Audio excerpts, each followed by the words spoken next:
Chrétiens, musulmans, une seule main. C'était l'un des slogans de la révolution égyptienne. Pendant 18 jours, les manifestants ont brandi le croissant et la croix, le Coran et la Bible, côte à côte pour défier Hosni Moubarak. Mais moins de 3 mois après la chute du Raïs, 2 églises sont attaquées à Imbaba, un quartier pauvre du Caire. 15 morts, plus de 200 blessés. Beaucoup d'Égyptiens accusent alors des membres de l'ancien régime de provoquer ces violences pour plonger le pays dans le chaos. Mais les causes de la défiance entre les deux communautés sont bien plus anciennes.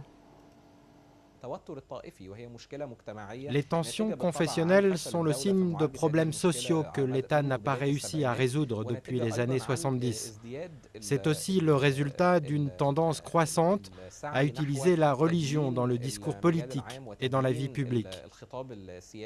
Pour tenter de venir à bout du problème, des initiatives sont lancées. Au sein de ce parti en formation, des membres des deux communautés ont créé le groupe de lutte contre les tensions confessionnelles.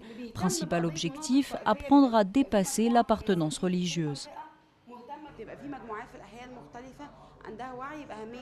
On crée des groupes dans plusieurs quartiers pour que les gens soient conscients de l'importance de l'unité nationale, non pas comme un cliché, mais dans le sens d'une vraie croyance dans l'égalité des citoyens, sans que l'on se préoccupe de leur religion.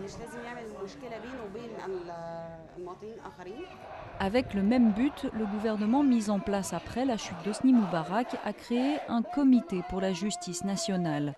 La justice qui devra également jouer son rôle. Le 3 juillet, les 48 personnes arrêtées après les affrontements d'Imbaba doivent être jugées.